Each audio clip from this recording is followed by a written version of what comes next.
मित्रांनो, तुमचं पुन्हा एकदा सुमिरित मराठी ह्या यूट्यूब चॅनेलवर स्वागत आहे. आजची कथा सुरू करण्यापूर्वी जर कोणी ह्या चॅनेलवर पहिल्यांदाच आले असाल आणि अजूनही सबस्क्राईब केले नसेल तर नक्की सबस्क्राईब करा. धन्यवाद. ते केवळ वडाचं झाड नव्हतं. आमच्या गावातला पुराण पुरुषच. लांब लांब पसरलेल्या फांद्या, त्यांच्या पारंब्या, काही लोंबकळणाऱ्या तर काही पुन्हा जमिनीत सामील झालेल्या. गावात जसं कुणी भिकार, भनंग, अंडेवाला, औषधवाल्या वैदूपासून कितीतरी गावाबाहेरच्या लोकांनी गावात यावं, कुणाच्या घरासमोर बसावं, कुठं अंग लेटून घ्यावं, कुणी बोलावं, भांडावं, भोकणाऱ्या कुत्र्यांनाही सतवावं. पण ह्या सगळ्यांना गाव सगळं पोटात घेतं, समजून घेतं. गावाचं हे पोखतंपण मला आवडतं. वडाचंही तसंच. घारी, गिधाडं, कावळे, चिमण्यांपासून ते मुंग्यांपर्यंत अनेकांचं ते गावच आहे. खोडाचा आकार एवढा मोठा की त्यामुळं काही सवाष्णी वटपौर्णिमेला ह्या वडाला दोरा न गुंडाळता नदीकाठच्या बारीक खोड असलेल्या वडाला जाऊ लागल्या. काही मात्र परंपरेने ह्याच वडाला गावचं ग्रामदैवत असल्यासारखं समजून येत असतात. दोऱ्याचा अख्खा रीळ संपूनच घरी जायच्या.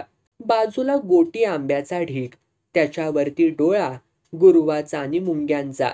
ह्या वडाला भला मोठा पार केला होता आणि त्या पारावर येणारी जाणारी माणसं थोडी थांबायची.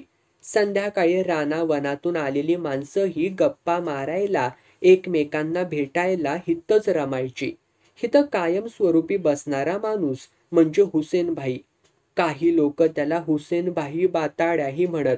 बाता मारणं हाच तर हुसेनभाईचा मुख्य व पूर्ण वेळाचा धंदा होता. ऐन रखरखत्या उन्हात कधी हुसेनभाई बरोबर 4-2 रिकामटेकडी माणसं दुपारच्या वामकुक्षीसाठी वडाच्या खोडालाच उशी करून लेटत. तशीच त्या दिवशीही लेटली होती. मी नदीवरून पोहून आलो होतो आणि घराकडे चाललो होतो. हुसेनभाईनं हाक मारली, "अय अरुण, ये की जरा सावलीला र. उन्हानं तुपलं अंग काळं कुट्ट झालंया बघ. लय रापलायस र तू. तिकडं शहरात गेल्यावर होईन पुन्हा तुझा अंग गोरं." मीही बसलो. मला पाहून बाजूला पडलेली माणसं हळूहळू उठताना फार कष्ट होत आहेत असं दाखवत उठून बसली. बराच वेळ कोणी काहीच बोललं नाही. मग त्यातल्या पोपट कोळीनं मोठी जांभई दिली, पाय ताणून आळस दिला आणि म्हणाला, "काल शनिवार होता, आज रविवार, उद्या सोमवार." असं म्हणत पोपटनं पुन्हा दीर्घ जांभई दिली.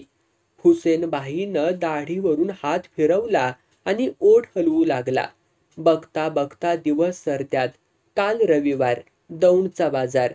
उद्या सोमवार, श्रीगोंद्याचा. परवा मंगळवार, राशींचा. पुन्हा बुधवार. बुधवारचा कुठला काय आठवत नाही, पण गुरुवारी भांबुऱ्याचा.